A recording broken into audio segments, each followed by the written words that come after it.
Queridos irmãos e irmãs, a igreja celebra hoje a festa de São Joaquim Santana, que por causa disso também acabou se tornando dia dos avós e dia das pessoas idosas. É muito bonito celebrar essa festa porque ela nos traz diversas conexões. Em primeiro lugar, nós a celebramos hoje porque hoje se celebra a festa da dedicação da primeira igreja de Santana, que foi erguida na cidade de Constantinopla. A dedicação, na verdade, aconteceu no dia 25, ontem. Como é festa de Santiago, se transfere para o dia seguinte, dia 26, que assim ficou sendo dia de Santana. São Joaquim, no calendário precedente, era celebrado num outro dia, mas, com a reforma litúrgica, a igreja quis unir as duas festas em uma só, de modo que nós celebramos a festa dos santos avós de nosso Senhor Jesus Cristo. Por que nós celebramos a festa de São Joaquim e Santana? Embora a Escritura não mencione o nome deles, e nós tenhamos conhecimento disso através de uma tradição que também não é muito assim tardia.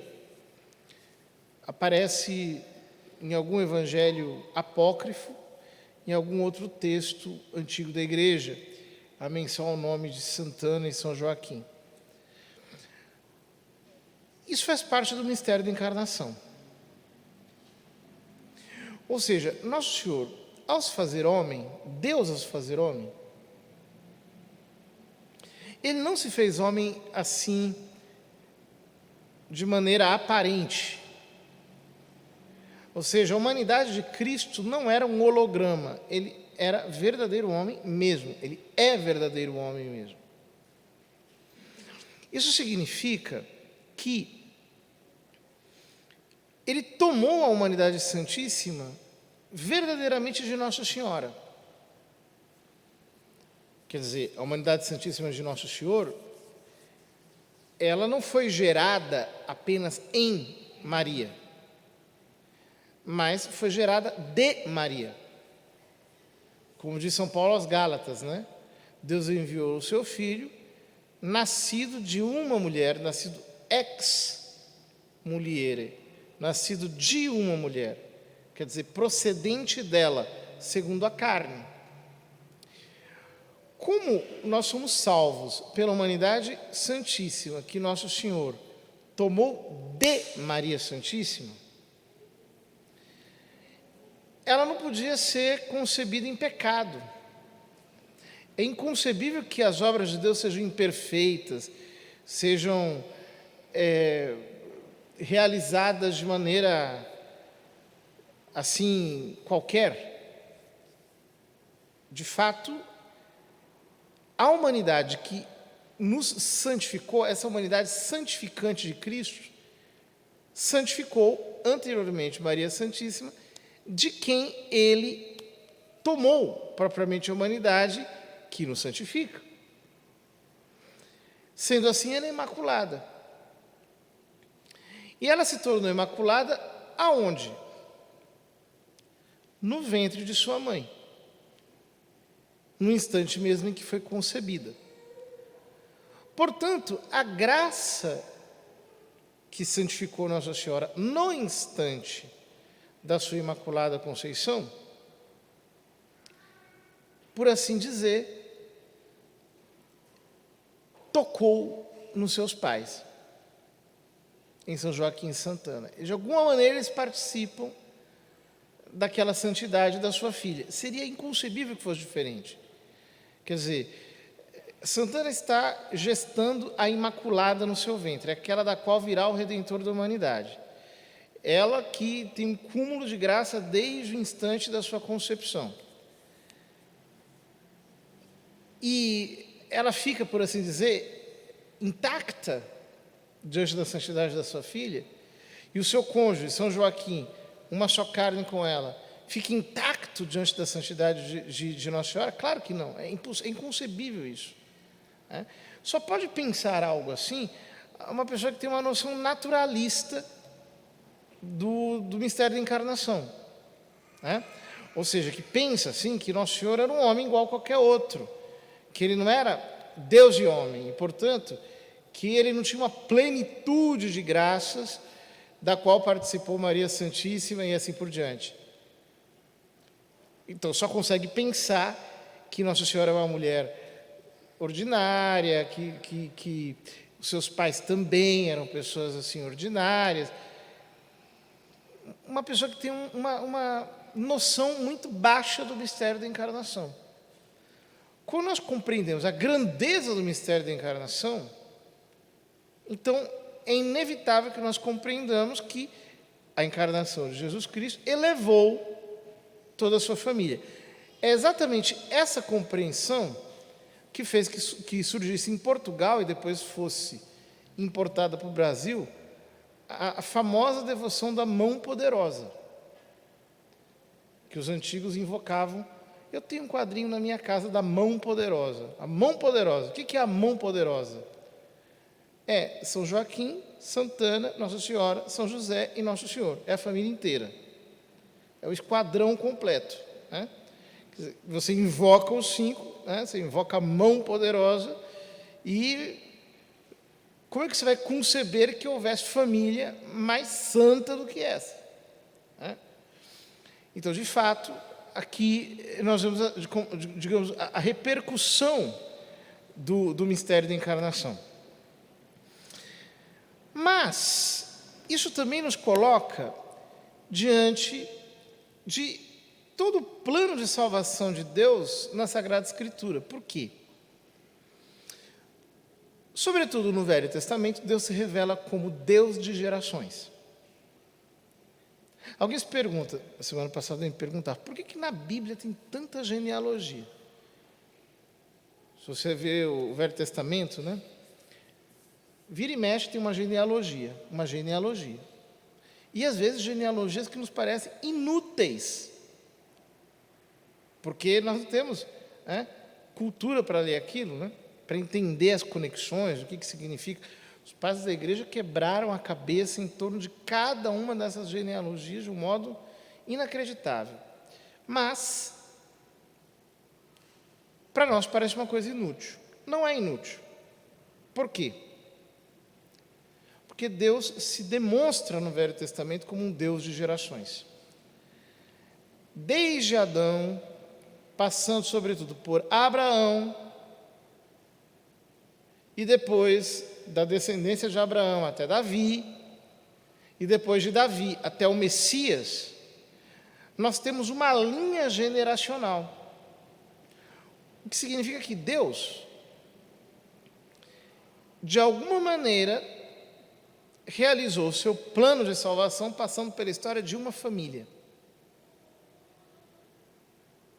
Da família humana de uma maneira geral, mas especialmente da família de Abraão, da descendência de Abraão e pelas alianças subsequentes. Isso significa que quando Cristo se encarna, ele se conecta a essa família, de verdade. Ele se torna membro desta família, que é o instrumento pelo qual Deus se revelou, em preparação para a encarnação do seu Filho, que é o rebento, é aquele que é o herdeiro de todas as promessas dos antepassados, e que é o Redentor de toda a humanidade, no qual todas as famílias da terra são santificadas. Isso significa que do Velho para o Novo Testamento, nós temos uma mudança. Quando o Verbo se encarna, ele se conecta àquela família. A história de toda uma genealogia, que remonta ao princípio dos tempos, mas, ao mesmo tempo, ele se torna cabeça de uma nova família que já não se gera pela geração natural, mas se gera pela fé. O autor da carta aos Hebreus diz que ele é o autor e consumador da nossa fé. Porque nós nos tornamos descendentes de Abraão através da fé em Jesus Cristo, como explica esplendidamente São Paulo aos Gálatas e também na carta aos Romanos. Então vem a pergunta: isso significa que Deus deixou de ser Deus de gerações? Não. De modo algum, ele continua sendo Deus de gerações. Só que de um modo novo. Por quê? Se para a pregação da palavra ele instituiu o sacramento da ordem, o sacerdócio, pelo qual ele continua produzindo filhos mediante a pregação, pelo sacramento do matrimônio, a graça penetra na vida dos esposos de tal modo que eles não geram apenas filhos humanamente, mas eles também os geram sobrenaturalmente, levando-os para que sejam batizados e, sobretudo, ensinando-os na fé, para que eles sejam os seus filhos, não apenas segundo a carne, mas também segundo a fé. Desse modo, Cristo elevou a sociedade inteira, através desses dois sacramentos de serviço. E ele pretende elevar a sociedade inteira à vida sobrenatural, a santificar as estruturas sociais através dessa célula madre da sociedade, que é o matrimônio, mediante a sua igreja, que é sacramento de salvação, justamente por causa do sacerdócio ministerial. Portanto, Deus continua sendo Deus de gerações, mas agora de todas as gerações, mediante a propagação da fé. Por isso, São Paulo, na carta aos Efésios, exorta os maridos e as mulheres a se amarem como Cristo amou a igreja, mas, lá no capítulo 3, no versículo 14, ele diz: dobro meus joelhos diante do Pai, de quem procede toda paternidade, toda patria, no céu e na terra. A palavra grega é a palavra patria. Dobro meus joelhos diante do Pai, do qual procede toda patria no céu e na terra, toda paternidade no céu e na terra. Eu fico escandalizado porque eu conheço pessoas hoje, nesses antros teológicos autoproclamados progressistas, que defendem a despatriarcalização da teologia, a despatriarcalização da revelação divina. Tem que tirar Deus Pai do centro, tem que inclusive parar de falar de Deus como Pai. Tem que remover a ideia da paternidade da mente das pessoas. E isso é um absurdo. São Paulo diz: dobro meus joelhos diante do Pai, do qual procede toda patria, toda paternidade. De onde procedem os patriarcas, os pais, as gerações de todas as gerações pelas quais Deus se manifesta. E é por isso que nós não queremos demolir a família, nem destruí-la, nós não queremos fazer algo diferente daquilo que Deus fez no princípio, como diz Jesus no capítulo 19 do Evangelho de São Mateus. No princípio não era assim, no princípio Deus fez homem e mulher e mandou que o homem deixasse seu pai e sua mãe, se unisse à sua mulher, para que os dois fossem uma só carne. Nós não queremos nos desviar do propósito de Deus na sua criação, que santificou o amor entre marido e mulher para que nessa complementaridade eles pudessem produzir filhos e pudessem produzir netos, para que Deus continuasse sendo Deus de gerações, para que a igreja de alguma maneira seja a família de todas as famílias e possa santificar as famílias desde dentro, graças ao sacramento do matrimônio. Portanto,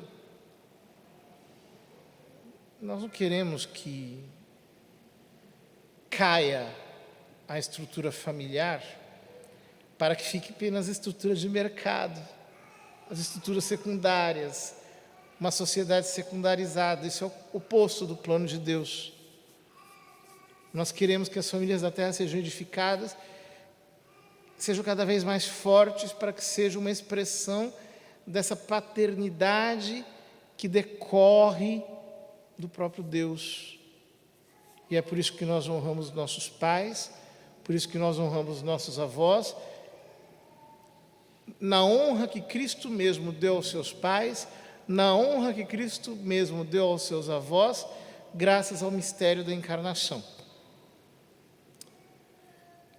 Que nós possamos fazer assim, então, de fato, nós estaremos edificando as nossas famílias na fé e, simultaneamente, edificando a sociedade para que ela seja uma expressão daquilo que Deus quer.